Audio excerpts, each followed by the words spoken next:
Kami dari kelas 11 4 kelompok 2. Perkenalkan nama saya Kaila. Perkenalkan, nama saya Hera Rahaya Aulia. Perkenalkan, nama saya Mulki Latif Al-Abadi. Perkenalkan, nama saya Muhammad Fandi Saputra. Perkenalkan, nama saya Dimas. Di sini kami akan membacakan materi tentang ISDP. Berdiri pada tanggal 9 Mei 1914 oleh Hans Nevitt DKK sebagai respon terhadap ketidakpuasan sosial ekonomi di Hindia Belanda.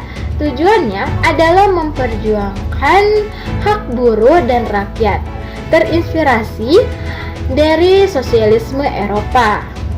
Anggotanya bersekitaran 85 orang dari berbagai latar belakang, menerbitkan surat kabar Het Vrijheidswoord. Perubahan nama pada tahun 1920 menjadi PKH, lalu tahun 1921 menjadi PKI mengadopsi program komitmen. Dan ISDP berperan penting dalam sejarah pergerakan nasional Indonesia menuju kemerdekaan.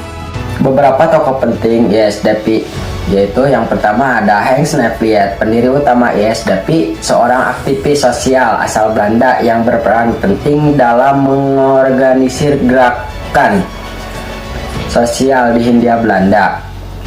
Yang kedua ada D.N. Aidit, meskipun lebih dikenal sebagai pemimpin Partai Komunis Indonesia PKI. Di kemudian hari, Aidit terlibat dalam gerakan sosial yang berakar dari ISDP. Yang ketiga ada S.M. Kartosuwiryo. Dia seorang tokoh yang terlibat dalam ISDP dan kemudian dia menjadi gerakan Darul Islam di Indonesia. Yang keempat ada Tan Malaka, seorang pemikir dan aktivis yang terlibat dalam gerakan sosial dan komunis di Indonesia. Meskipun dia tidak secara langsung terlibat dalam ISDP, pemikirannya dipengaruhi oleh ide-ide yang berkembang dalam organisasi tersebut. Yang kelima adalah H.O.S. Tedjokroaminoto. Dia meskipun lebih dikenal sebagai tokoh Sarekat Islam, ia juga berinteraksi dengan gerakan sosial dan memiliki pengaruh dalam konteks perjuangan kemerdekaan. Asas tujuan, ISDF bertujuan untuk mewujudkan Indonesia yang adil, makmur dan berkelanjutan melalui pertumbuhan ekonomi berkelanjutan, peningkatan kesejahteraan rakyat, dan pelestarian lingkungan.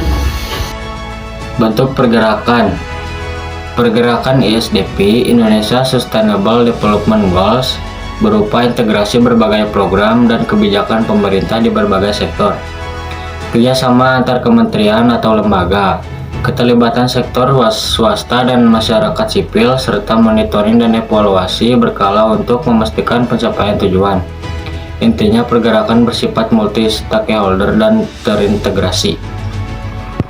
Dampak ISDP diharapkan berupa peningkatan kesejahteraan masyarakat, pertumbuhan ekonomi, berkelanjutan, dan pelestarian lingkungan.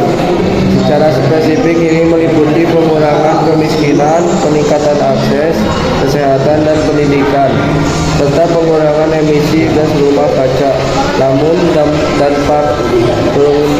dampak aktualnya masih bergantung pada keberhasilan implementasi program dan kebijakan terkait.